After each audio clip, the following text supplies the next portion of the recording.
Shalom semuanya, selamat pagi, selamat siang, selamat sore, juga selamat malam untuk semua kita yang mendengarkan kembali channel kami, Mengapa Percaya. Pada video yang kali ini, kami akan membahas satu topik yang sangat dekat dengan pergumulan masa kini, atau mungkin beberapa diskusi terkait topik pada kali ini sudah tidak asing bagi teman-teman yang mendengarkan, tapi memang menurut saya ini adalah pergumulan yang cukup dekat bagi kehidupan-kehidupan Gen Z pada masa kini, atau mungkin ya banyak orang ya yang kita tidak perlu kualifikasikan pada gen tertentu. Karena sejauh mana orang bergumul tentang Tuhan, sejauh itu juga mungkin orang itu sedang atau telah bergumul terhadap topik ini. Topik apakah itu? Jadi topik pada kali ini yaitu mengenai journey of faith, perjalanan iman atau ziarah iman. Apa yang kita pikirkan saat kita berbicara tentang journey of faith? Apakah kita berpikir bahwa berjalan di dalam iman itu selalu jelas atau klaritas? Kami menyebutnya klaritas, kejelasan, clarity. Atau justru berjalan dengan iman itu selalu berbicara keraguan-raguan atau absurditas. Kami menyebutnya pakai kata absurditas ya, Don ya. Oke, Nah, dari kedua eh, hal ini, clarity atau absurdity, kejelasan, klaritas atau absurditas atau keraguan-raguan. Absurd tidak bisa dipahami atau justru jelas. Apakah beriman itu selalu kita bisa mengerti segala yang Allah kehendaki dalam kehidupan kita? Kita selalu yes, amen, yes, amen, yes, amen, atau sebaliknya, kita tidak bisa berkata amin sama sekali terhadap firman Tuhan. Atau kita justru begitu kabur melihat apa yang ada di depan. Atau justru kita jelas semuanya itu kayak jalan tol gitu. Yang mana yang selama ini kita pikirkan atau saat ini sedang kita gumulkan? Kami membagi pada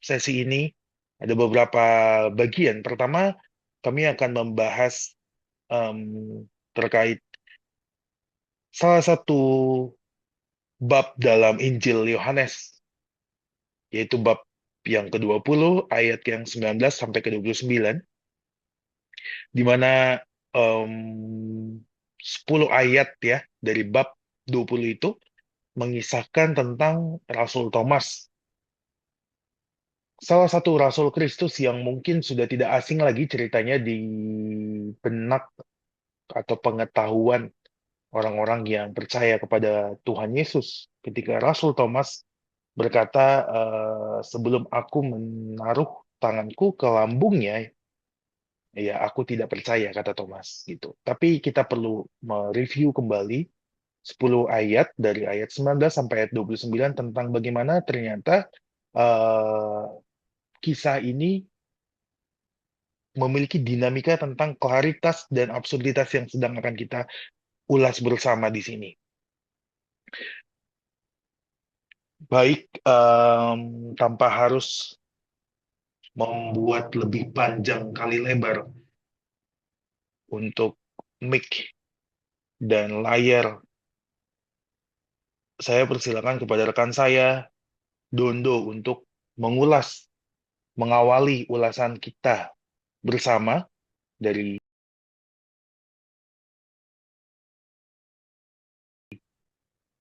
Injil Yohanes bab 20 ayat 19 sampai 29. Silakan, Dondo.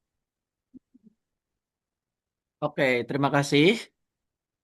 eh Pertama, kalau kita melihat teks ini ya,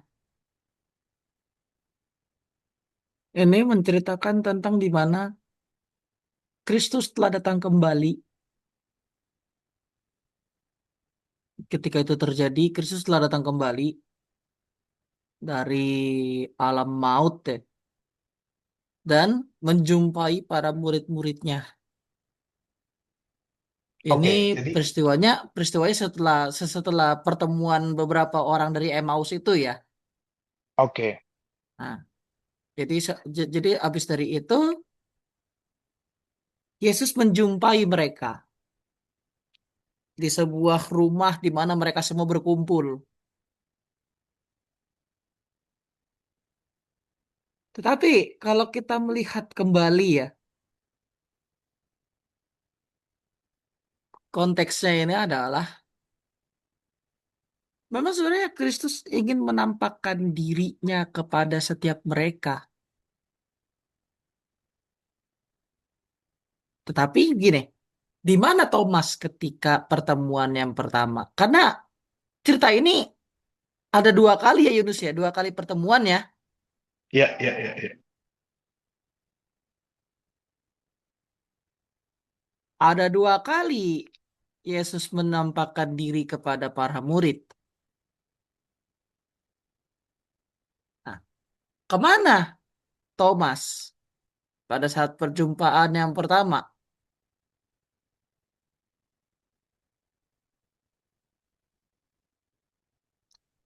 Ini mungkin juga jadi pertanyaan untuk kita, ya. Kenapa dalam beriman itu kita bisa ragu atau mengalami keabu-abuan, ya, absurdity? Karena ya setiap manusia itu punya sisi skeptik. Begitu juga Thomas. Tapi kita melihat dari sini adalah para murid ketika Kristus datang, pada awalnya mereka takut. Tetapi rasa takut mereka itu berubah ketika Yesus yang datang itu menyatakan damai sejahtera menyertai kamu.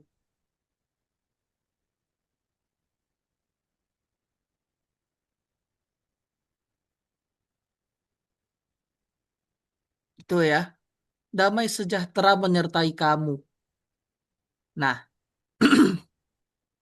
akhirnya lewat kalimat itulah dalam pertemuan ini yang pada saat itu Thomas belum ada di sana,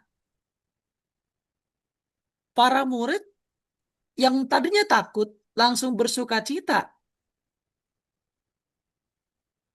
karena memang itulah Kristus yang mereka kenal.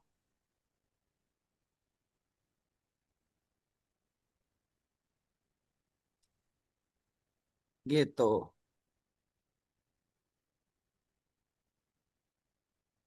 Tapi kembali lagi, kalau kita melihat ya, kita melihat lagi teks ini,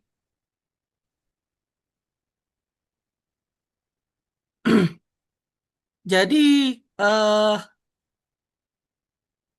cerita ini sebenarnya fokusnya ke dua arah, yaitu Yesus kepada para murid dan Yesus secara khusus kepada Thomas. Nah, kita langsung melihat ke di mana Thomas sudah datang. Nah, ketika Thomas datang dan dia ragu, sebenarnya kalau kita berpikir secara manusia, harusnya bisa aja dong kita bilang, kamu nggak usah ragu, ini saya loh. Mereka aja percaya kalau ini saya, masa kamu enggak? Hmm, Ya dong. hmm, Tapi begini teman-teman, semuanya. eh Kristus nggak memaksa Thomas untuk percaya, ya nggak maksa. Tetapi Kristus yang Kristus lakukan itu adalah lakukanlah apa yang kamu mau lakukan, seolah-olah dia pasrah gitu ya. Dia dia bukan nggak tahu kalau Thomas ini skeptis dengan kehadiran Kristus. Ini Kristus yang asli, dia yang udah mati bangkit lagi, atau bohong. Kristus tidak mempermasalahkan skeptisisme Thomas. Tidak mempermasalahkannya sama sekali. Tapi Yesus justru mengizinkannya. Lakukanlah apa saja. Gitu ya, seolah seperti itu ya. Lakukanlah apa saja. Akhirnya dia lakukanlah apa yang dia pikirkan. Ya gitu ya. Ketika saya tidak menyentuh lambungnya, tidak menyentuh lukanya, saya tidak percaya sama sekali kalau dia adalah Kristus yang bangkit.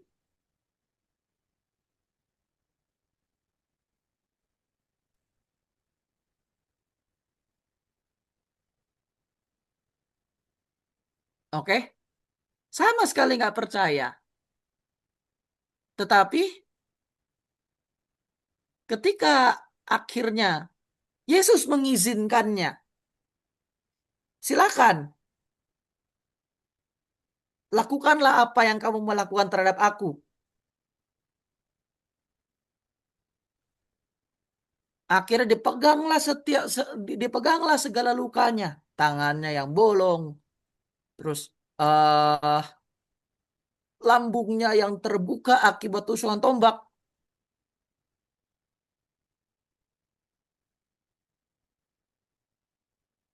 dan bahkan digambarkan dalam film-film, ya, ketika Thomas menyentuh lambung Yesus,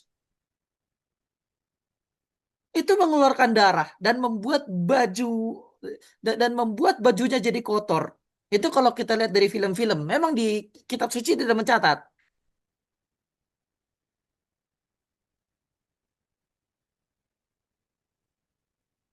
Tetapi itu jadi satu bukti gitu ya. Kalau ini adalah Kristus yang bangkit.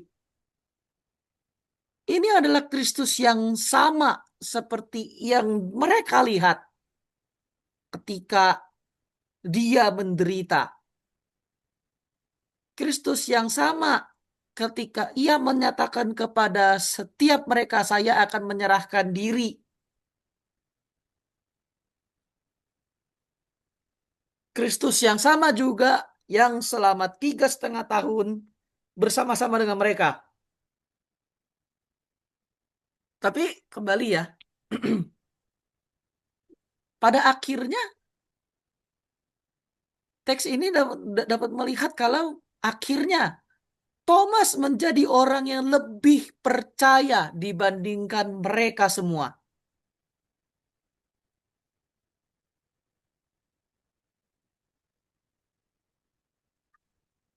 Iya, Thomas itu digambarkan akhirnya jadi orang yang paling percaya kalau dia adalah Kristus yang sebenarnya.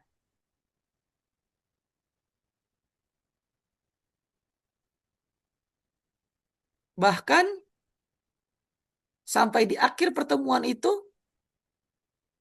setiap murid hanya bersuka cita.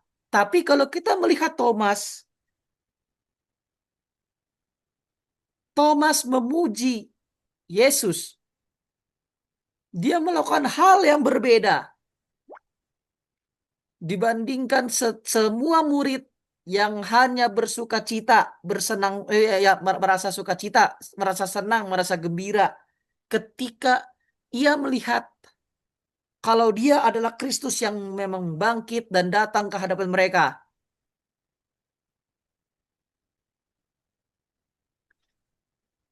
Jadi ketika kita melihat teks ini kembali, ketika kita melihat para murid senang, mereka suka cita, mereka menyatakan mereka suka cita. Mereka senang Kristus telah bangkit. Artinya apa yang Kristus katakan kepada mereka benar. Karena waktu sebelum ia menyerahkan diri, ia pernah menggambarkan dirinya seperti Yunus dalam perut ikan yang ada di dalam perut ikan selama 3 hari dan pada hari yang ketiga ia keluar. Dia mengibaratkan dirinya seperti itu yang nantinya ada di dalam perut bumi selama 3 hari dan nanti pada hari yang ketiga ia akan keluar.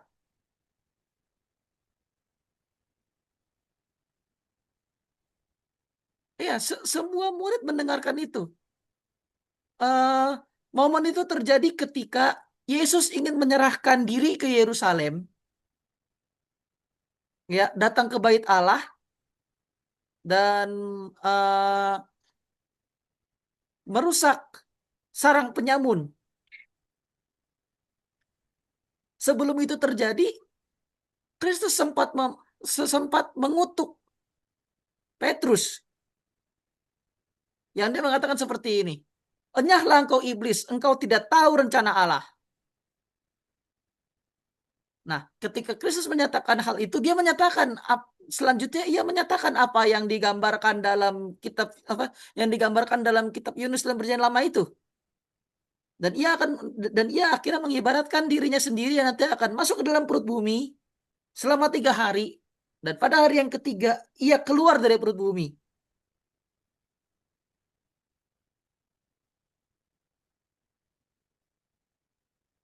Itu yang dinyatakan dalam sukacita para murid.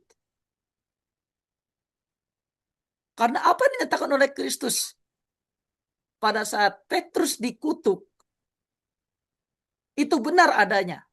3 hari ia berada di dalam perut bumi, dan pada hari yang ketiga ia keluar.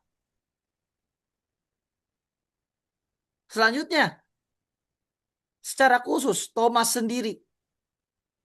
Thomas yang tidak percaya.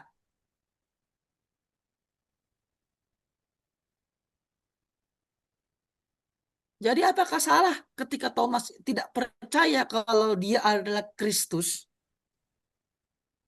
Sebenarnya nggak salah. Skeptis itu sifat manusia. Iya, sifat skeptis itu sifat manusia. Sifat ragu itu sifat manusia. Jadi wajarlah jika Thomas itu ragu.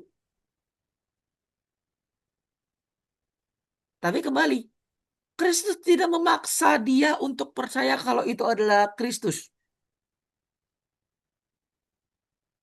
Justru Kristus ingin tahu apa yang akan Thomas lakukan untuk membuktikan ketidakyakinan dia. Lakukanlah apa saja padaku. Gitu bahasanya ya. Ini bukan seperti mengutip kitab suci, tapi menggambarkan kitab suci. Akhirnya dia lakukan semuanya itu. Dia raba setiap luka yang ada. Dia sentuh setiap luka yang ada. Hingga akhirnya dia menjadi seorang yang paling yakin bahwasannya ini adalah Kristus. Dan dia sujud menyembah. Dia terjatuh, tersungkur ke tanah dan memuji Tuhan.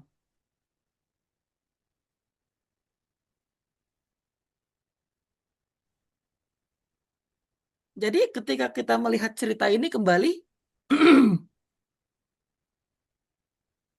skeptisisme dalam diri manusia itu wajar. Karena para murid pun juga mengalami. Oke? Karena para murid pun juga mengalami. Jadi saya sendiri juga pernah mengalami hal yang sama, pernah ragu sama Tuhan.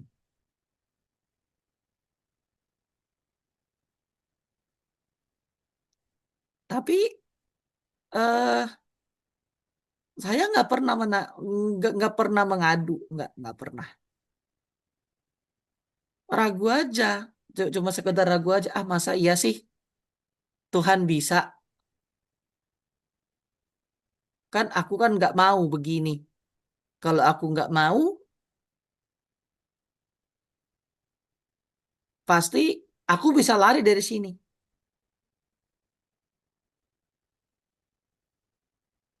Ternyata Tuhan menyatakan gitu ya, bahwasannya apa yang aku perbuat pada saat itu akhirnya membuat aku tidak ragu lagi untuk melanjutkan semuanya. Jadi ini sedikit cerita pribadi. Ya, mengenai hal perjalanan iman yang absurd atau perjalanan iman yang clear untuk dari perspektifku sendiri untuk melihat kembali sebenarnya dalam kita beriman itu apakah perlu sejelas-jelasnya, seterang-terangnya, atau tak masalah ketika kita ragu. Jadi begini ceritanya. eh aku pernah berada di satu titik. Itu adalah titik terendah dalam hidup.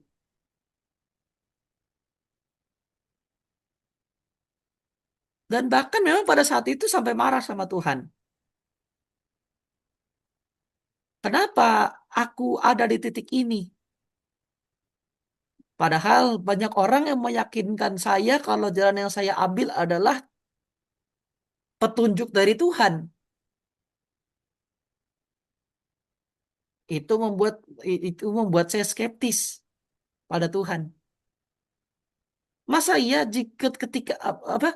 Masa iya kalau ini memang jalan dari Tuhan, Tuhan tidak mempermudah?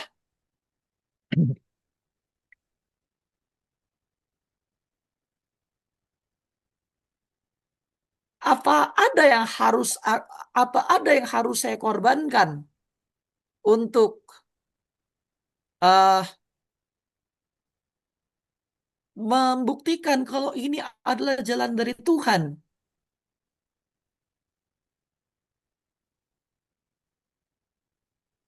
Memang jawabannya nggak terjadi secara langsung. Karena saya ragu, akhirnya saya bertaruh.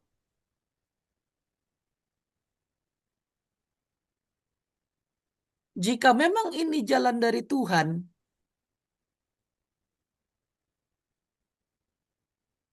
dan saya bisa melewati semua ini, saya akan beri hidup saya sepenuhnya untuk Tuhan, bahkan tidak menikah sama sekali.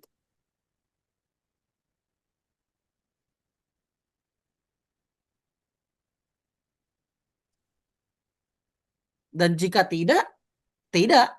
Semua yang saya ucapkan tidak akan saya lakukan. Dan ya, 2 tahun, ya, 2 tahun setelah itu, setelah kalimat itu terucap, semuanya terjawab.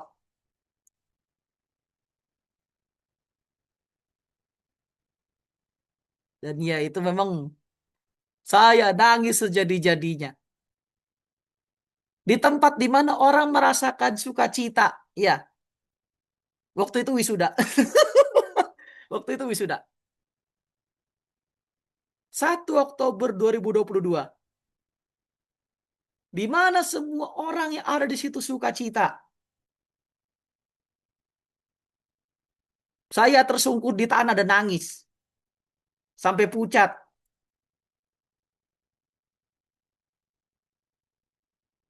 Karena apa? Harus bayar janji itu semua. Seumur hidup. Dan itu membuat saya akhirnya nggak ragu sama Tuhan.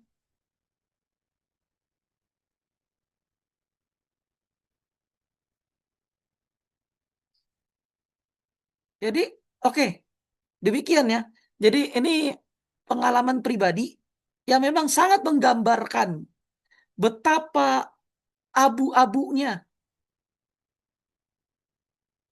Dan itu adalah hal yang wajar. Skeptis kepada Tuhan itu adalah hal yang wajar. Seperti halnya Thomas. Tapi ketika semuanya udah menemukan jawaban, mereka yang menemukan jawaban itu akan menjadi orang yang paling yakin dibandingkan sejuta orang yang hanya sekedar yakin bahwa Tuhan itu berperkara di dunia ini. Jadi dalam menemukan klaritas itu enggak semudah, ya, tidak semudah eh tidak semudah mengucap. gitu ya. Enggak semudah mengucap, enggak semudah terbalikan telapak tangan, karena untuk menemukan titik terang itu harus berusaha. Gambarannya begini aja. Ada di dalam labirin dan ingin mencari jalan keluar. Gitu ya. Diibaratkan seperti itu aja. Ketika kita ada dalam sisi absurdity, ya, itu ibarat kita ada di dalam labirin dan kita ingin mencari jalan keluar. Kita harus lakukan sesuatu untuk mendapatkan jalan keluar itu. Kita harus terus melangkah. Kalau memang iya ada rintangan, kita harus lewati rintangan yang ada sampai akhirnya kita menemukan jalan keluar.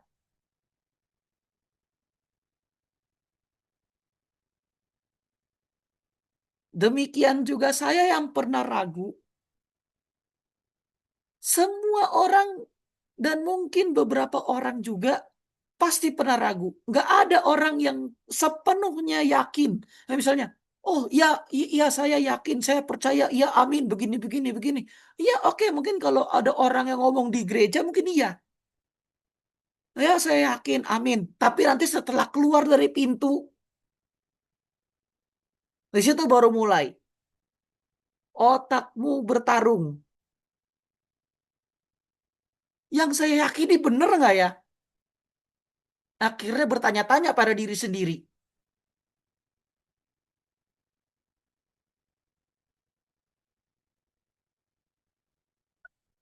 Tapi itu, tapi itu nggak sepenuhnya salah. Itu wajar, itu manusiawi. Dan lewat Kristus, ya, lewat contoh Kristus apa? Lewat contoh Thomas di hadapan Kristus, itu itu cukup menjadi bukti kalau Tuhan itu memang mengizinkan Tuhan itu memang mengizinkan orang untuk skeptis akan keyakinannya. Jadi kalau kita skeptis ya kita wajarin aja. Jangan nantinya ketika kita melihat orang yang skeptis kita judge seperti ini. Ah, dirimu kurang percaya. Ah, dirimu kurang yakin nih. Imannya kecil begini begini. Enggak, justru justru skeptisisme itu adalah tantangan iman. Imanmu ditantang. Ya, skeptisisme yang terjadi dalam diri itu adalah tantangan iman. Apa yang harus saya ambil? Apakah saya harus meyakini apa yang sudah saya yakini saat ini? Atau saya harus koreksi ulang apa yang saya yakini sekarang ini? Nggak sedikit orang yang akhirnya mengkoreksi ulang keyakinannya, dan nggak sedikit orang juga yang yakin dengan keyakinannya.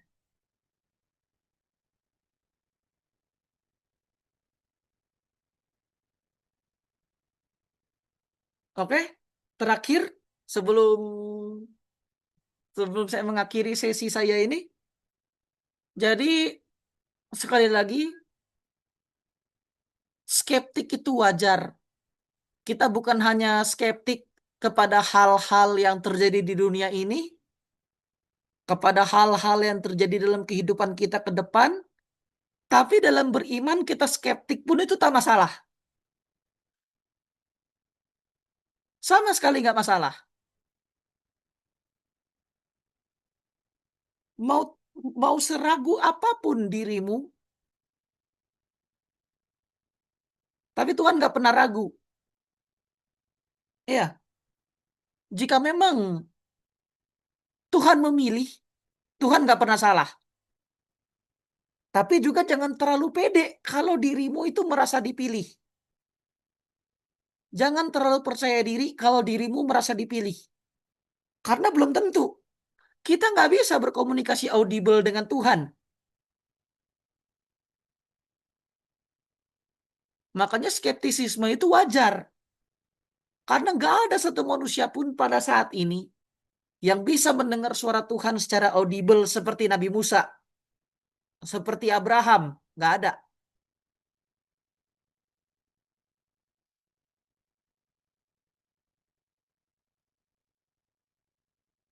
Jadi menutup,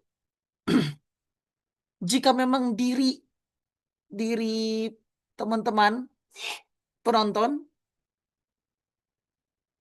merasa berada di jalur absurd, merasa berada di jalur yang absurd, merasa berada di jalur yang abu-abu, jalani aja. Jika memang perlu pertanyaan, tanya lewat doa sama Tuhan, minta tanda. Atau jika memang tidak yakin sama sekali terhadap Tuhan, carilah jalanmu yang kau yakini.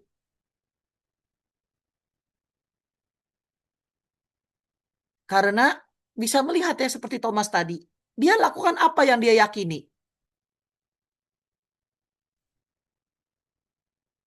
Memegang luka Kristus, baru dia yakin kalau dia adalah Kristus. Saya harus memegang luka-lukanya. Saya harus sentuh luka-lukanya baru saya percaya kalau dia Kristus. Begitu juga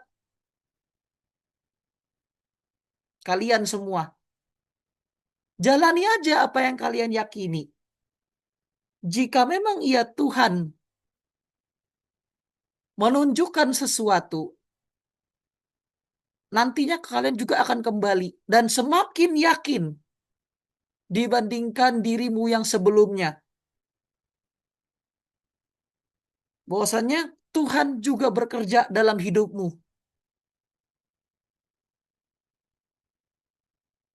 Dan ketika udah ada di fase itu, itulah saatnya dirimu membuktikan keyakinanmu seumur hidup. Baik, demikian Jerry.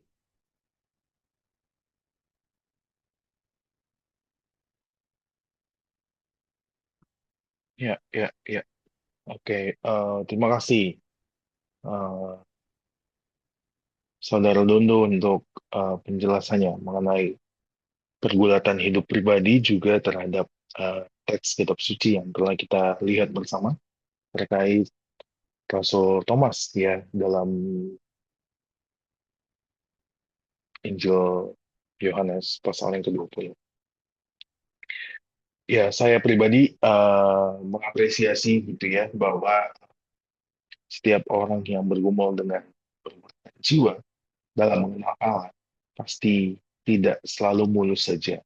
Artinya, pergumulan dalam mengenal Allah itu bukan jalan tol melulu gitu.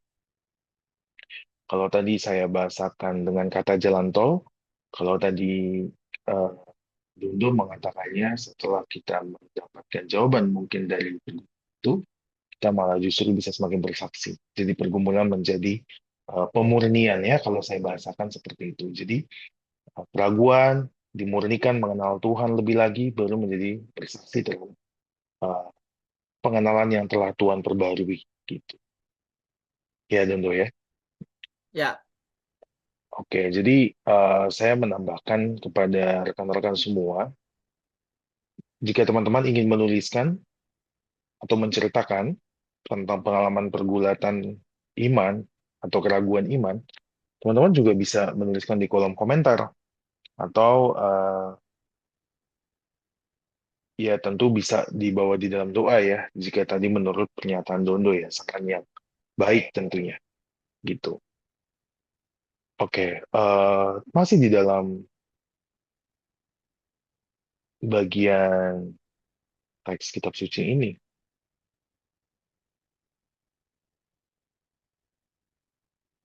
saya memiliki perspektif yang mungkin akan lebih uh, eklesiologis atau gerejawi dan um, membawanya kepada realita-realita kita masa kini.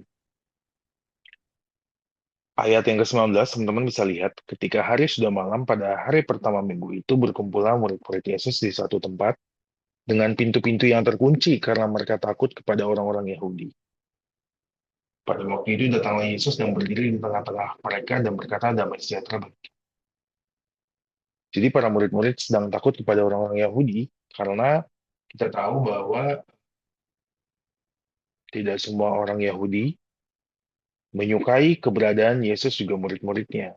Bahkan ketika Yesus sudah mati, eh, dikuburkan, dan bangkit dari kematian, ya mereka tetap dalam kecaman yang sama gitu. Karena Kristus tidak dianggap sebagai Mesias bagi orang Yahudi pada masa Yesus ya, gitu. Tapi Tuhan kita tidak meninggalkan murid-murid gitu ya. Jadi sebenarnya dari ayat 19 pun kita bisa melihat bahwa tidak harus Thomas, tapi para murid-murid pun punya rasa takut saat telah percaya pada Kristus gitu. Ragu, takut, atau emosi-emosi yang dianggap negatif mungkin bagi sebagian orang Kristen itu direndahkan. Masa kamu takut, masa kamu ragu, kamu kayaknya kurang iman. Nah, kurang lebih kan itu frasa-frasa yang dimunculkan. Tapi Kristus berkata, damai sejahtera bagimu.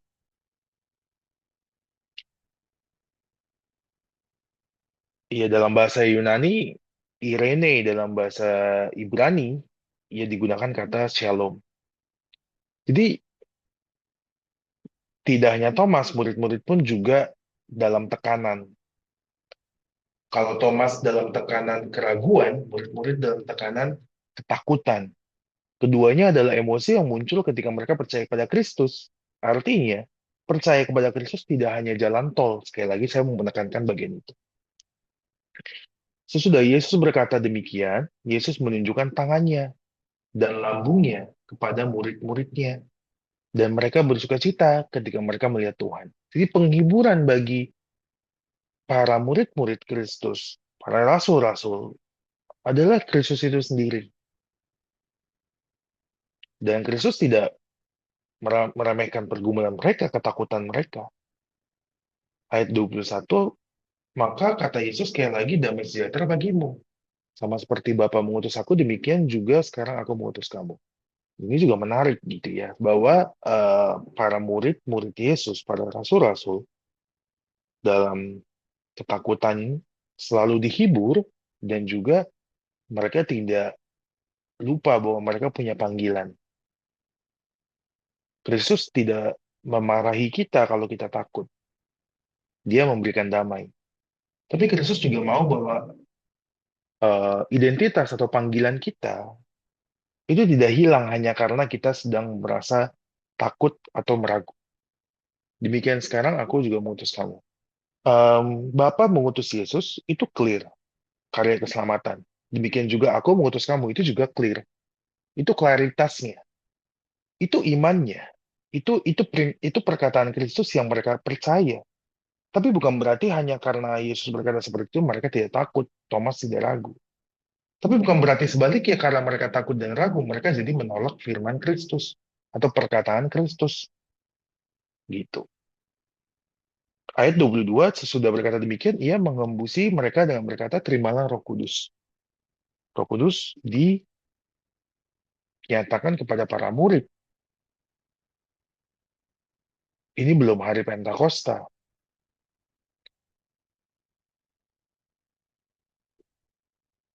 Ayat 23, jikalau kamu mengampuni dosa orang, dosanya diampuni, dan jikalau kamu menyatakan dosa orang tetap ada, dosa tetap ada. Ayat 24, nah ini yang tadi Dondo juga sempat mengatakan ada dua, dua kisah yang mirip tapi berbeda. Perhatikan ayat 24. Tetapi Thomas, seorang dari kedua murid itu. Nah, jadi tadi yang kita baca di murid-murid itu para rasul Kristus ya, 12 rasul. Thomas, seorang dari kedua belas murid-murid itu, kedua belas murid itu, yang disebut Didimus, tidak ada bersama-sama mereka ketika Yesus datang ke situ. Nah, dalam pertemuan pertama ketika Yesus memberikan damai sejahtera dua kali dan mengatakan damai terimalah Roh Kudus, di situ tidak ada Thomas. Di mana Thomas? Maka kata murid-murid yang lain kepadanya, kepada Thomas. Jadi ini ada kisah yang selanjutnya.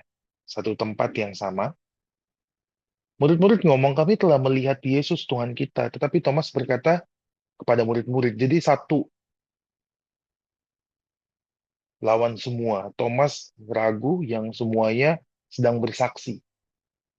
Thomas berkata kepada mereka, sebelum aku melihat bekas paku tangan, dan sebelum aku mencucukkan jariku ke dalam bekas paku itu, dan mencucukkan tanganku ke dalam lambungnya, sekali-kali aku tidak akan percaya. Pada masa kini, teman-teman semua, ada yang disebut skeptisisme, gitu ya. Tadi Dodo juga menyebutnya. Skeptisisme itu adalah suatu istilah yang dekat dengan kondisi di mana orang meragu akan sesuatu.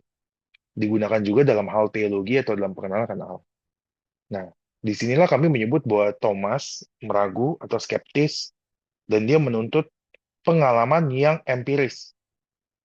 Thomas skeptis dan menuntut pengalaman empiris. Apa itu empiris? Adalah suatu telaah atau satu istilah yang menyatakan sebuah kondisi di mana sesuatu harus dibuktikan secara real, nyata, fisik, gitu, empirik, secara sifat.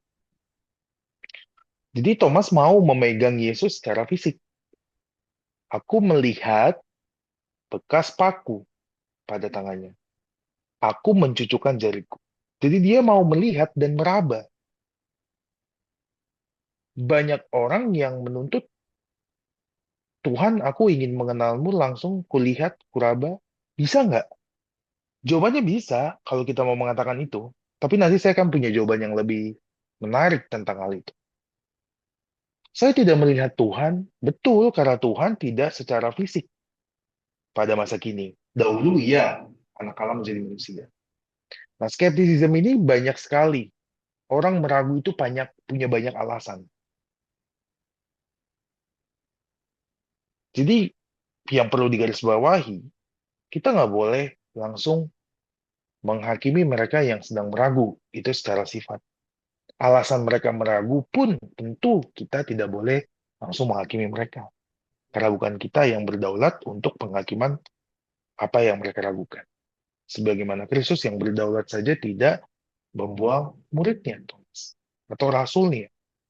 Ayat 26. 8 hari kemudian murid-murid Yesus berada kembali dalam rumah itu, dan Thomas bersama-sama dengan mereka. Nah, inilah kejadian yang kedua itu. Jadi ayat 24, ayat 25 ini saya pertegas, ada di dalam kondisi yang pertama. Nah, murid-murid ngasih tahu, tadi lu nggak di sini. Nah, Yesus datang loh, lu nggak di sini. Kurang lebih gitu ya kalau saya parafrase. Yesus datang, Tuhan kita datang, lu nggak di sini. Nah, Thomas jawab, ya gue nggak mau percaya sebelum gue sendiri lihat dan pegang. 8 hari kemudian, murid-murid Yesus berada kembali. Nah, baru nih semuanya ada di satu tempat yang sama. Dan Thomas ada di situ. Sementara pintu-pintu terkunci, Yesus datang. Ia berdiri di tengah-tengah mereka dan berkata, damai sejahtera bagi kamu. Kata yang sama, Irene, Shalom. Ayat 27, kemudian Yesus berkata kepada Thomas. Nah, ini menarik sekali. Injil Yohanes ya, menyatakan bahwa Yesus langsung tahu nih, langsung ngomong sama Thomas. Taruhlah jarimu di sini dan lihatlah tanganku, ulurkanlah tanganmu dan cucukkan ke dalam lambungku. Perhatikan, jangan engkau tidak percaya lagi, melainkan percayalah. Em, ini yang saya juga gumulkan. Kita tidak percaya pada keraguannya. Perhatikan baik-baik. Iman bisa dalam kondisi meragu. Tapi kita tidak beriman pada keraguan itu berbeda. Beriman itu bisa sedang bergumul dalam keraguan. Tadi saya sudah katakan, Dodo juga menegaskan. Kita nggak boleh menghakimi yang sedang meragu, juga alasan mereka meragu apa. Tapi kalau orang-orang pada masa kini berpikir, ada namanya agnosticism. Agnosticism atau ateism. Ateism itu yang memang mendinai atau menolak Tuhan. dengan argumennya. Agnosticism tidak deny, tapi dia skeptis. Dia nggak bisa punya kesimpulan absolut. Who is God atau siapakah Tuhan? Kristus menjawab Thomas secara langsung. Taruh jarimu. Apa yang diminta oleh Thomas dijawab Tuhan. Tapi dikatakan, jangan engkau tidak percaya lagi, melainkan percaya. Inilah yang tadi juga Dondo katakan. Kondisi meragu itu bisa, tapi Tuhan menjawab dalam pergumulan Dondo. Maka sejak saat itu dia percaya. Semakin percaya. Kapan Tuhan menjawabnya kita nggak tahu. Karena bukan saya Tuhannya atau Dondo Tuhannya. Saat kita bertanya kapan Tuhan menjawab, mungkin di saat itu kita sedang ragu justru. Ya is okay. Tapi kalau kita malah justru, inilah iman itu. Saat saya terus meragu, menurut saya dengan acuan teks kitab suci ini, yaitu kurang tepat. Kristus mengizinkan Thomas meragu, tapi perhatikan saat Kristus menyatakan dirinya, dia juga diminta untuk tidak percaya lagi, melainkan percaya. Janganlah kamu meragu lagi, percaya. Baru respon Thomas jelas, karena Yesus memerintahkan, engkau jangan tidak percaya lagi ya, percaya dong. Thomas jawab, iya Tuhan dan Allah.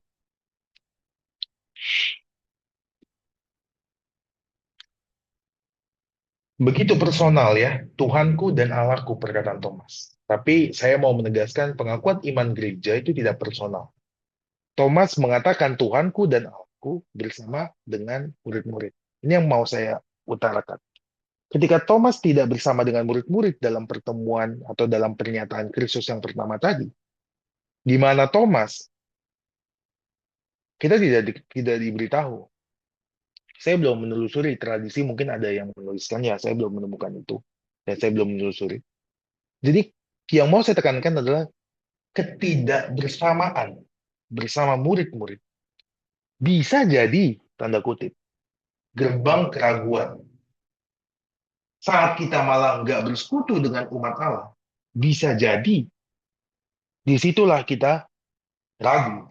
Individualistik, sifat yang individualistik itu bukan gerejawi. Gereja itu selalu komunal, selalu bersama-sama.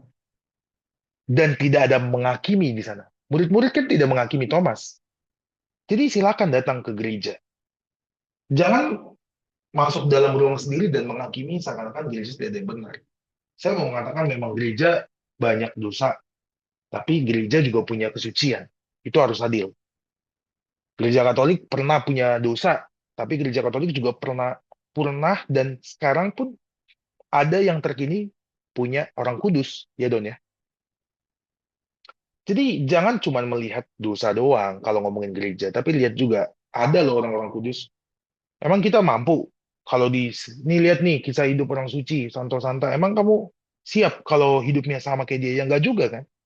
Kalau dosa imam kamu gampang sekali melihat. Coba lihat kesucian para kudus. Kamu yang malu nanti kan gitu ya. Ini bahasa saya saja. Artinya kita rendah hati tetap ada di dalam persekutuan. Even Thomas tidak bersama murid, dia kembali kok. Dan pertemuan dengan Kristus itu ada di antara para murid.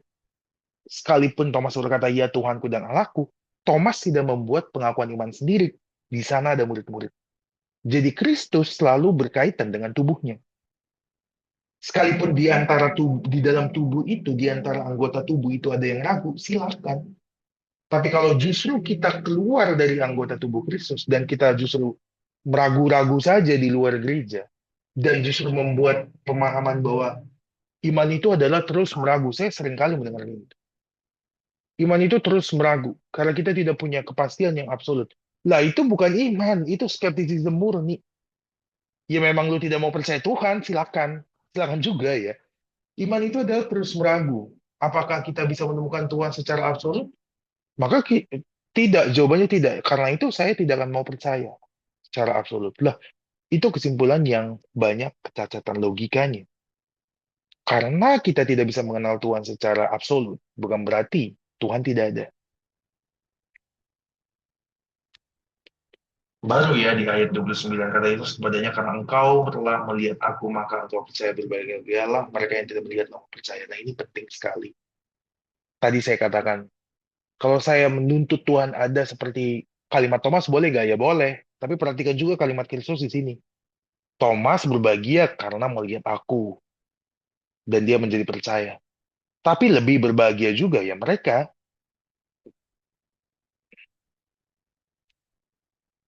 yang jadi berbahagianya itu sama. Berbahagialah mereka yang juga tidak melihat namun percaya. Artinya ada klaritas dan absurditas itu ada. Tapi iman itu bukan di dalam absurdism. Jadi semua yang berbicara iman itu pasti absurd, itu nggak mungkin.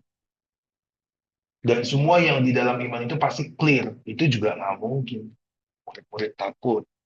Itu takut di dalam tekanan orang Yahudi itu bukan takut gak makan, takut mati. Bukan, aduh takut nih orang Yahudi mau ambil makanan kami. Ya ini murid-murid orang Yahudi juga. Bukan. Ya kalau takut gak makan kan bisa ngemis ya kasarnya ya. Tolong dong. Ya ini takut dibunuh. Seperti gurunya atau Tuhan kita dibunuh. Karena dianggap penyembahan berhala. Percaya kepada nabi palsu kan. Yesus kan dianggap nabi palsu. Jadi ketakutan itu mengancam nyawa. Tidak jalan tol kan percaya kepada Yesus. Itu bagi murid-murid. Bagi murid-murid yang namanya, bagi murid, satu murid yang bernama Thomas, ya dia ragu. Nah, kata kuncinya adalah saat kita bicara iman, kita tidak percaya pada keraguan, di dalam percaya kita mungkin bisa meragu. Bisa nggak Tuhan menunjukkan dirinya kepada kita sebagaimana yang menunjukkan dirinya kepada Thomas? Bisa, tapi berbahagialah kita yang juga percaya walau tidak memiliki pengakuan iman seperti Thomas. Gitu. Dimensi terhadap persatuan dengan gereja itu juga penting. Para rasul tidak terpecah-pecah. Mereka bersekutu bersama. Bahkan kalau lebih dalam kita membahasnya ada yang namanya konsili. Persekutuan para rasul yang dalam hal ini mereka selalu menyatukan pengakuan iman mereka ya Don. Ya. Kita juga sudah membahas di beberapa video yang lalu.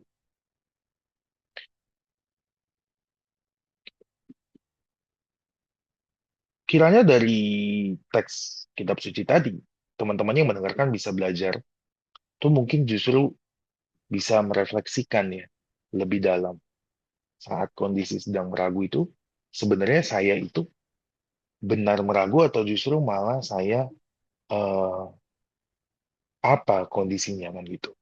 Jadi kami juga merindukan adanya channel ini atau diskusi ini supaya kita bisa bersama-sama bergumul dengan iman. Maka kami juga menyebutnya dengan eh, nama channelnya adalah Mengapa Percaya seperti itu.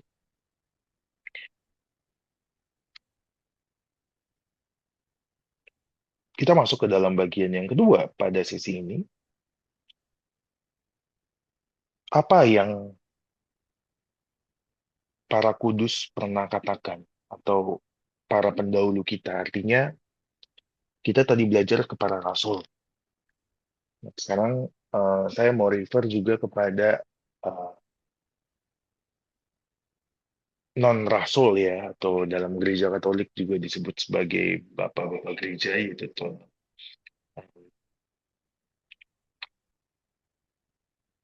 Santo Agustinus, Santo Thomas Aquinas, dan Santa eh, Teresia Avila.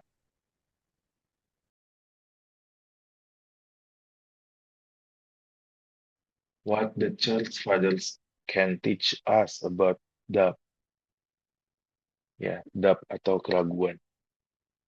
Ini dari salah satu artikel Grace, begingrace.com, artikel dari teologi Katolik tentu ya. Dimulai dengan satu paragraf awal.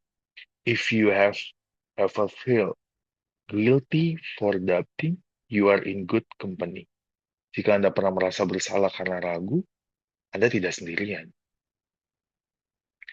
Beberapa pemikiran terhebat dalam sejarah gereja bergumul hebat dengan ketidakpastian atau keraguan.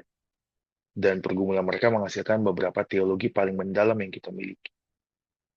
Some of the greatest minds in the church history wrestle deeply with uncertainty.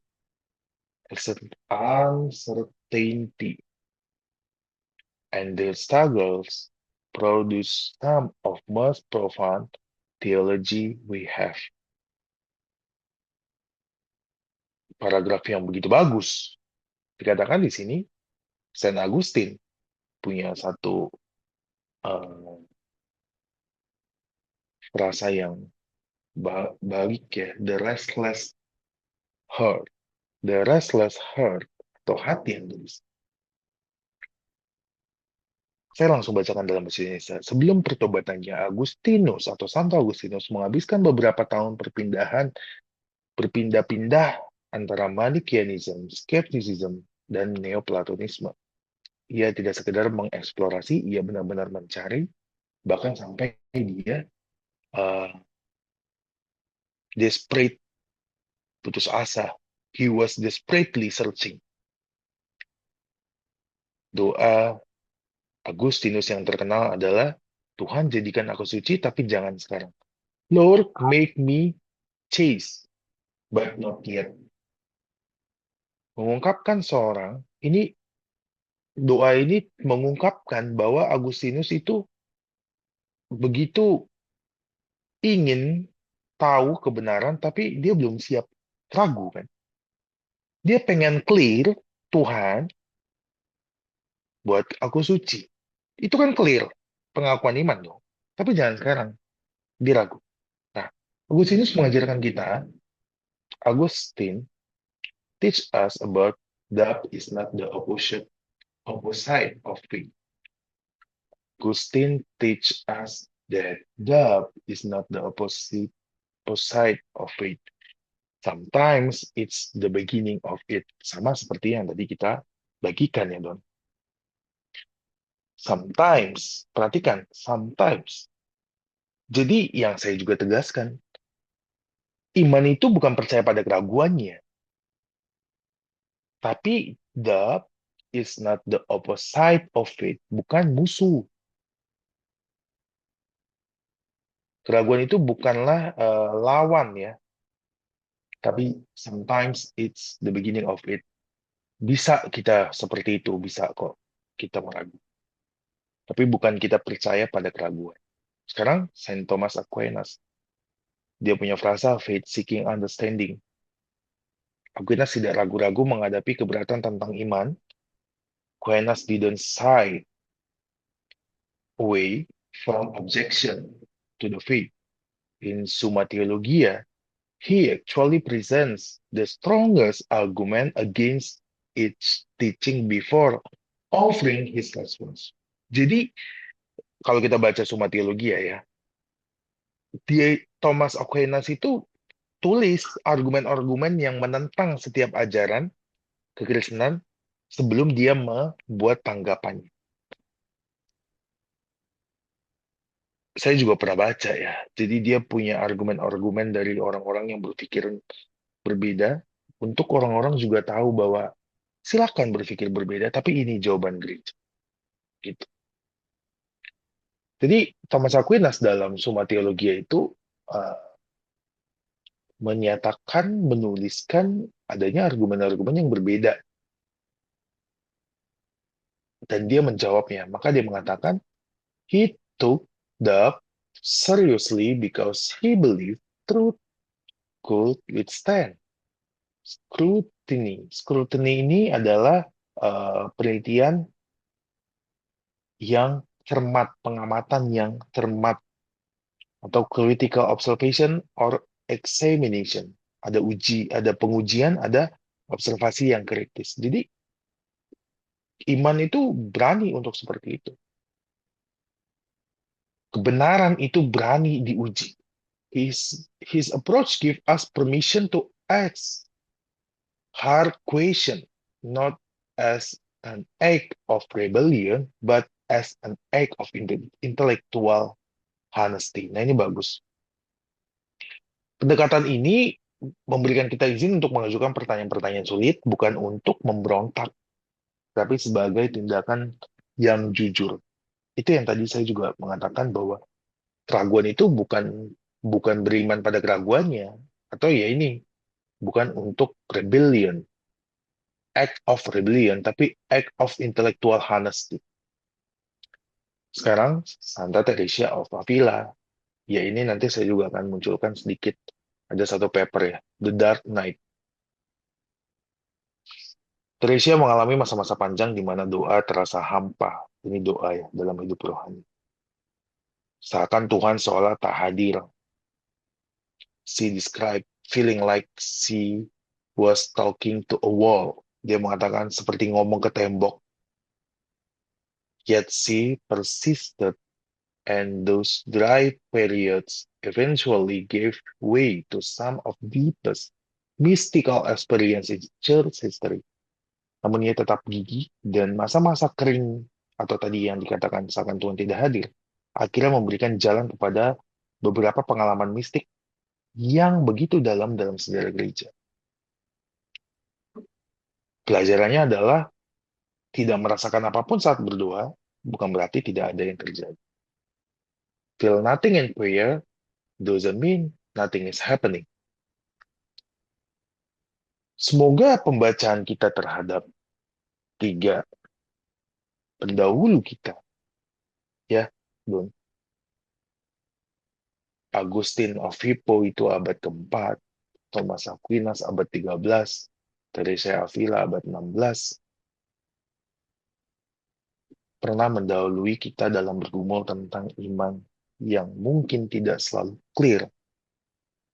What this means for you, if you are wrestling with doubt, you are not failing at faith.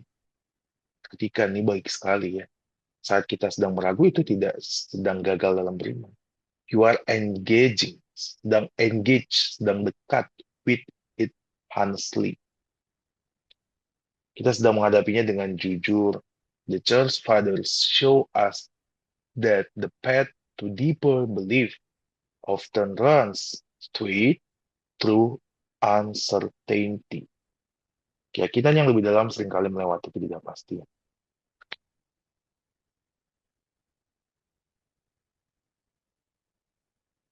Ini sangat-sangat penting karena masa kini kita tidak tahu ya bahwa pergumulan-pergumulan hidup kita seperti apa.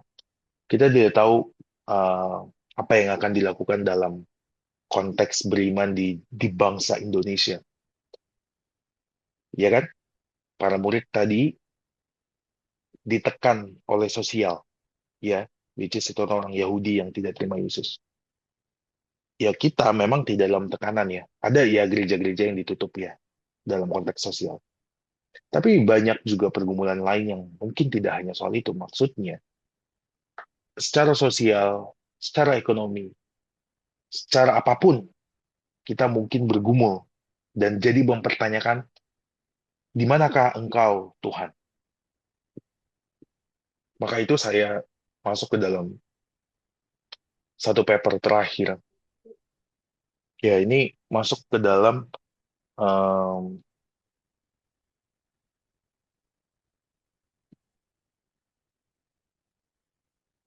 apa yang tadi saya coba jelaskan. Kondisi apapun yang kita hadapi, Tuhan tentu bersama dengan kita. Apa yang harus kita cari adalah damai sejahtera Allah dulu tentunya. Itu yang menjadi sukacita kita seperti para murid di tengah tekanan sosial. Tapi bagaimana jika itu belum muncul kan gitu? Ya, karena Yesus juga berkata tadi, berbahagialah engkau yang percaya walau tidak melihat kan, Dot. Ya, Ya, makanya tadi Dark Knight, The Dark Knight itu tadi yang dikatakan oleh Teresa Avila diwariskan oleh seorang santo. Jadi Teresa Avila itu adalah seorang perempuan. Dia punya anak didik namanya Santo Yohanes dari salib, John of the Cross. Dia punya buku Dark Night of Soul. Nah, ini ada satu paper yang memang pada konteksnya dituliskan bagi para imam. Judulnya Ketaatan Imam Diosesan dalam Malam Gelap Iman. Malam Gelap Iman ini adalah tulisan yang terkenal, Dark Night of Soul. Jadi, iman dalam malam gelap. Refleksi mistik menghadapi krisis spiritual pribadi. Frater Stanislaus Andris Laritmas. Ini tulisan dari seorang frater yang ada di Seminari Tinggi Santo Francisco Xaverius Ambon. Dituliskannya paper ini untuk konteks para imam, tapi saya mau menunjukkan apa yang dikatakan John of the Cross atau Yohanes dari Salib yang mewarisi pemikiran mistik keraguan yang tadi dikatakan oleh Teresa Avila. Apa? Ini dia.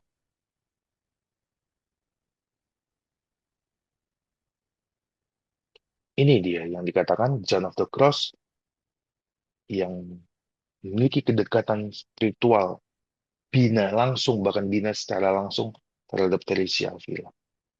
Apa itu makna malam gelap iman? Konsep malam gelap iman atau bahasa Latinnya Nox Obscura Fidei merupakan diskursus mistik. Mistik di sini bukan dalam pemahaman mistisism ya, mistisism yang artinya percaya kepada hal-hal yang klinik, bukan itu. Mistik di sini adalah dekat kepada pengalaman rohani, spiritual, gitu, metafisika. Beda konteks. Diskursusnya mistik paling radikal dalam tradisi gereja, which is gereja Katolik yang dipopulerkan oleh John of the Cross atau Yohanes dari Salib. Mahakaryanya yang judulnya Noche Oscura del Alma. Ini bahasa Spain, bahasa Spanyol seharusnya. Karena Teresa Avila dan John of the Cross itu ada di Spanyol. Singkatnya tuh gini, secara fenomenologis, malam gelap iman merepresentasikan fase. Fase. Jadi ini fase ya. Sekali lagi, kita tidak beriman pada keraguannya atau pada malam gelapnya. Tapi itu fase ya dulu. Seperti tadi sharing dulu. Fase kondisi yang tidak perlu kita tahu kapan, kalaupun datang kita harus embrace, menerima, dan bergumul. Merepresentasikan fase transisi. Transisi, perhatikan. Eksistensial di mana seorang subjek, which is kita, khususnya imam pada penulisan paper ini, mengalami persepsi subjektif atas absen atau keraguan akan Tuhan. Bahkan kekosongan batin yang akut serta hambar dalam kehidupan sakramen. Fenomena ini bukanlah sekedar depresi klinis atau kelelahan psikologis. Analisanya tidak sekedar itu, melainkan sebuah proses purgasi atau pemurnian, sama yang seperti tadi kami katakan. Purgasi atau pemurnian aktif pasif yang diizinkan oleh Allah untuk mengikis keterikatan jiwa kita pada hiburan-hiburan rohani yang bersifat egoistik. Maksudnya, terkadang saat kita berdoa, kita merasakan kering, itu kadang kita berdoa hanya sebagai hiburan, tapi bukan sebagai hidup. Itu yang dikritik di sini. Nah, Teresa Avila bukan salah berdoanya. Kadang kita berdoa hanya untuk hiburan, karena banyak kan worship night gitu. Demi famous doang, demi hype-nya doang. Habis pulang worship night, nggak ada lagi worship di dalam pribadi. Itu beberapa gereja yang biasanya notabene karismatik gitu. Komunitas lah ya, komunitas karismatik.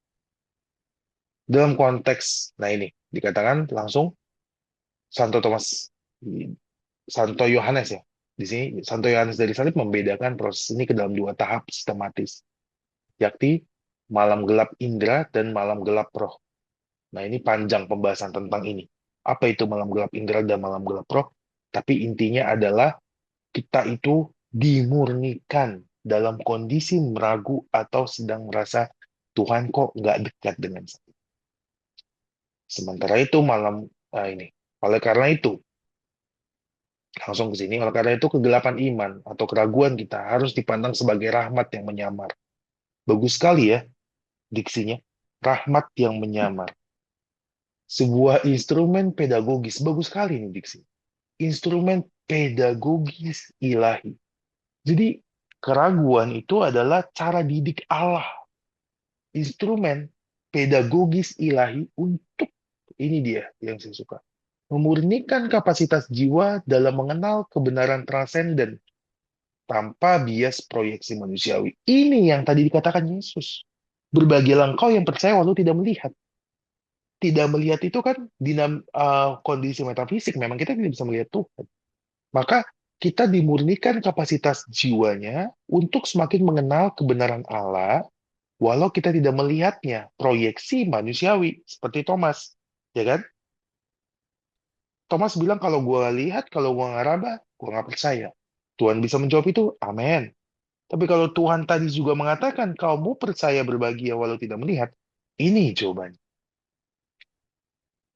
Kondisi kamu yang tidak percaya walau tidak melihat itu disebut berbahagia. Karena, kenapa kita disebut berbahagia? Karena Allah sedang mengajar kita. Pedagogi ilahi. Memurnikan kita.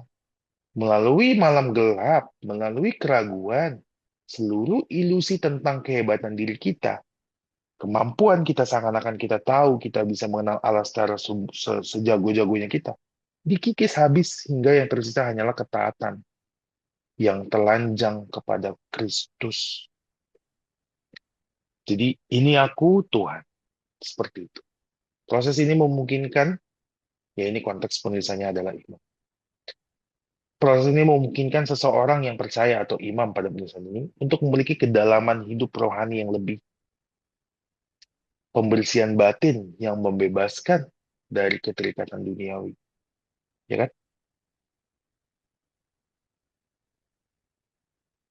Dengan demikian, makna malam gelap atau keraguan dalam beriman bukan terletak pada penderitaannya.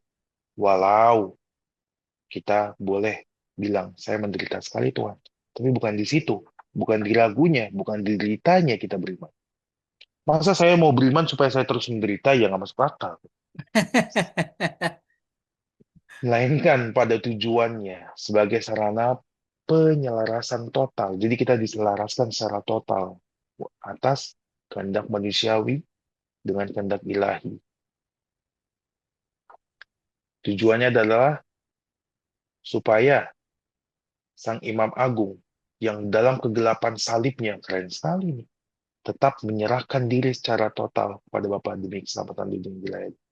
Jadi pada akhirnya malam gelap ini adalah fajar yang tersembunyi yang mengarahkan subjek atau kita menuju konfigurasi sakramental yang sempurna dengan Kristus. Ini diksinya indah sekali ya. Konfigurasi. Jadi penjelasan kita itu semakin menuju dengan kesempurnaan dengan Kristus. Sama seperti Kristus yang di dalam kegelapan salib dia mati dan bangkit. Disitulah kita diarahkan dalam kondisi-kondisi yang mungkin sedang meragu dalam beriman.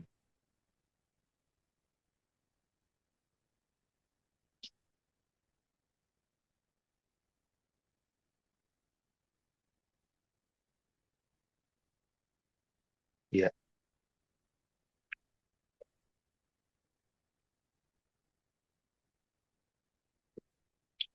Dark Night of Soul atau kondisi malam gelap jiwa yang kita sedang bicarakan ini, beriman saat kita dalam gelapan, saat kita dalam tekanan seperti para murid-murid Yesus, para rasul-rasul Kristus, bukanlah hal yang salah. Tapi itu tidak tepat jika kita malah percaya pada keraguan. Layaknya orang-orang masa kini yang berpikir skeptis, skeptis, skeptis. Tapi itu adalah instrumen pedagogis ilahi. Oke, itu saja dari kami. Dan sebagai penutup, kami akan memberikan refleksi ringan singkat bagi setiap kita ya. Mengkonklusikan dan memberikan refleksi. Silakan, Dondo.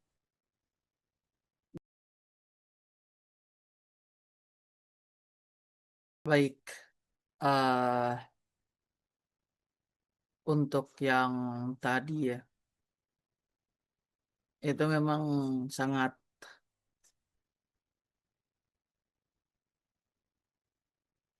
sangat sulit untuk bisa dipahami seseorang, apalagi ketika dia berada dalam kabut, gitu. Ini sangat sulit untuk dipahami. Nanti dia dapat memahaminya ketika dia sudah ada di dalam jalan terang. Iya, kalimat-kalimat itu tadi. baik yang diucapkan oleh Santo Agustin, Santo Thomas Aquinas, atau Santa Teresa dari Avila. Memang mereka pada saat itu punya pergumulannya masing-masing dalam mereka melihat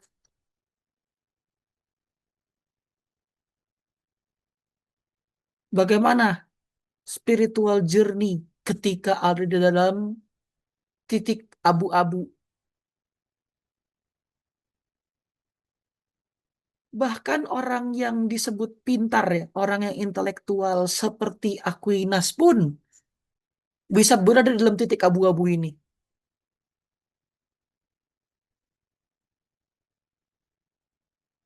Iya, jadi saya yakin ketika ia menuliskan ini, Aquinas sudah ada di dalam titik terang. Gak mungkin dia dapat menuliskan ini dalam ketika dia ada di kondisi masih dalam kondisi abu-abu. Gak mungkin. Karena ketika orang masih berada dalam eh, zona abu-abu, itu zona absurd ya. Bahkan untuk berpikir pun atau bertindak pun seperti orang nekat. Ini jujur aja.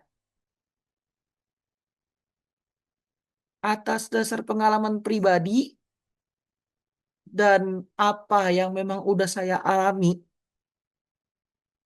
orang yang ada di dalam jalur abu-abu atau yang ada dalam ranah absurd itu cenderung nekat, nggak memikirkan risiko. Iya, karena dia gelap, dia nggak tahu, dia raba-raba jalan,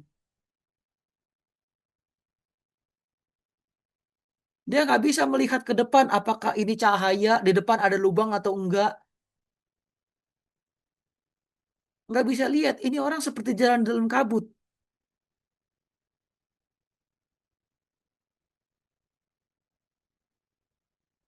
Dan iya, sekali lagi, saya yakin mereka menuliskan ini ketika mereka sudah ada dalam titik terang.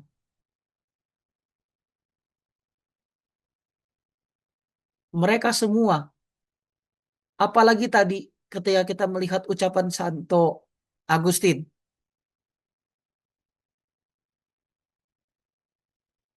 izinkanlah saya jadi seorang yang suci, tapi jangan sekarang.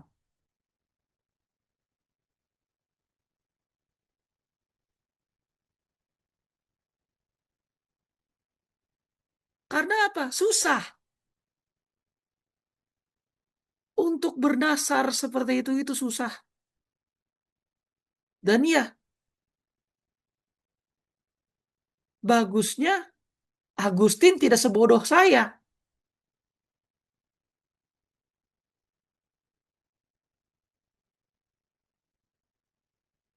gitu. Tapi dia juga mengalami hal yang sama sekalipun konteks yang konteks yang dia alami dengan saya itu berbeda. Sama-sama berada di dalam kabut, sama-sama berada di dalam ketidakpastian. Tapi yang saya lihat itu adalah ketika sudah berada dalam titik terang,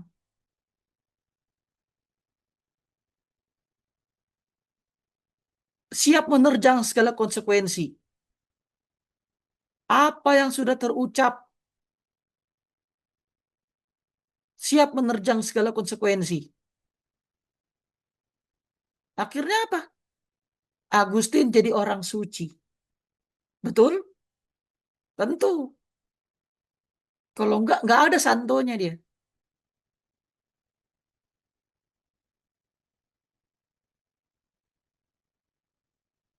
Jadi untuk penonton semua, pemirsa dari saya, sekali lagi, saya dan beberapa artikel sudah menjelaskan tadi ya. Bahkan ada yang menegaskan lebih tegas daripada ungkapan saya. Kalau ragu itu nggak salah dalam beriman. Sama sekali nggak salah. Justru itu adalah fase. Ya tadi tadi juga dijelaskan seperti itu. Itu adalah fase di mana setiap orang yang memang yakin satu saat akan ragu dengan hal yang ia yakini sebelumnya dan di cross check ulang. Ini bukan cuma terjadi dalam hal iman, dalam pengetahuan juga sama, dalam penelitian juga sama, sama. Jadi bukan cuma apa? Jadi keraguan itu bukan cuma terjadi dalam iman, banyak banyak hal yang membuat manusia ragu. Tapi kan di sini konteksnya kita fokus terhadap iman, jadi yang kita sampaikan di sini adalah keraguan terhadap iman. Tapi apa yang disampaikan tadi lewat lewat paper-paper yang ada, lewat apa yang kami sampaikan lewat exegetical text, akhirnya kami sepakat bahwa eh, absurd, ya, titik absurd seseorang atau keraguan-raguan seseorang itu tidak salah. Justru itu memang harus terjadi. Sekali lagi, seperti apa yang saya katakan pada sesi yang pertama, itu ada untuk menguji keyakinan. Dirimu yakin gak dengan apa yang dirimu yakini selama ini? Apa masih perlu ditimbang ulang? Apa masih perlu di cross check ulang? Apa masih perlu dilihat lagi, diteliti lagi? Dan ini juga tadi dinyatakan oleh Aquinas. Keyakinan itu bisa diteliti lagi, bisa dicermati lagi, bahkan bisa dicermati dengan mendalam. Jadi bukan yakin yang sembarang yakin, bukan percaya yang sembarang percaya, tapi dengan kita apa namanya? Dengan kita meneliti ulang, dengan kita mengamati ulang, kita bisa membuat keyakinan kita itu semakin tegas, semakin berpendirian. Bahwasannya saya bisa yakin, keyakinan saya bisa pertanggungjawabkan. Jadi kami yang yakin pun siap diterjang dengan pertanyaan-pertanyaan yang sulit. Mulai dari yang masuk akal, bahkan yang tidak masuk akal sekalipun kami siap. Baik yang hanya sekedar bertanya maupun yang bertujuan untuk menantang. Kami pun siap. Apapun yang datang untuk mempertanyakan keyakinan kami.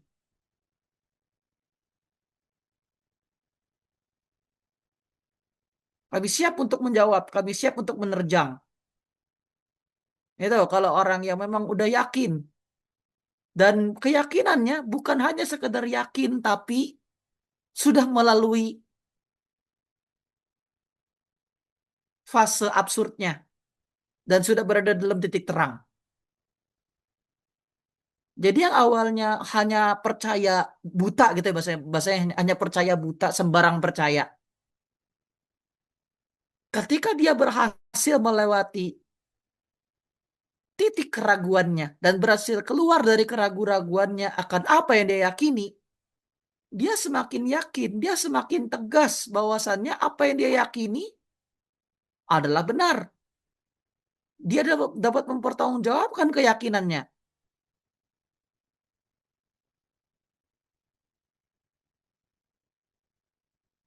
Jadi bagi teman-teman semua,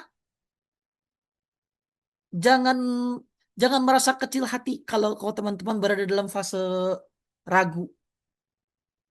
Jangan, nggak apa-apa. Jalani aja, bertanya sama orang, berdoa, atau mungkin minta tanda pun kalau memang mau dan berani ngomong sama Tuhan minta tanda silakan.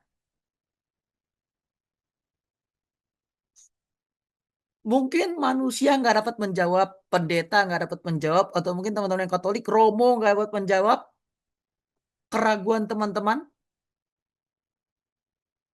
Berdoa sama Tuhan, minta tanda sama Tuhan, silakan. Minta tanda itu nggak salah.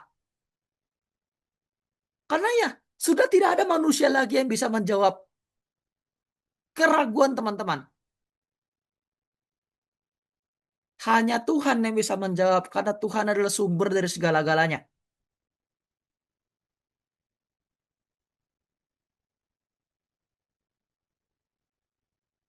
Jadi, sekali lagi, ini terakhir ya. Jangan merasa rendah kalau teman-teman berada dalam fase ragu. Berdoa, bertanya, dan cari tahu. Cari jawaban atas keraguanmu. Dan jalanlah terus sampai dirimu menemukan titik terang. Oke, demikian dari aku, Jerry. Terima kasih. Iya, refleksi yang baik ya, Dondo. Dan saya juga merefleksikan singkat saja bahwa lagi-lagi sebagaimana yang tadi sudah kita pelajari bersama, kami mengundang teman-teman untuk bergumul juga dalam kondisi-kondisi apapun itu. Dan saya mau menekankan pentingnya di dalam kesatuan tubuh Kristus, karena tubuh yang sakit itu tidak bisa menghakimi, tubuh yang sehat itu tidak bisa menghakimi yang sedang sakit. Dan Thomas, Rasul Thomas, bersama para murid, akhirnya menerima penguatan, menerima kekuatan dalam kesatuan tubuh.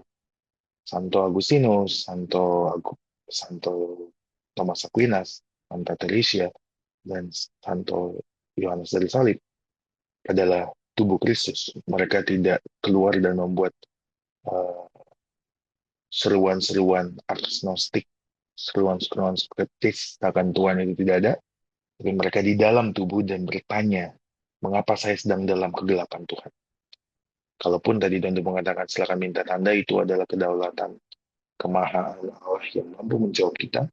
Dan kalaupun ternyata yang Tuhan izinkan adalah kita tidak bisa melihat, tapi kita diminta untuk percaya, biarkanlah kita tidak percaya karena terpaksa, tapi biarkanlah seperti perkataan Kristus, damai sejahtera Allah itu dinyatakan ke dalam kita, dan kita bersuka cita dalam kondisi itu. Itu saja dari kami teman-teman semua. Tetap saksikan terus channel Mengapa Percaya bersama dengan kami, Jerry dan Dondo. Dan sampai di sini sesi kita pada kali ini. Tuhan memberkati, sampai bertemu lagi. Damai Kristus berkenan dengan kita.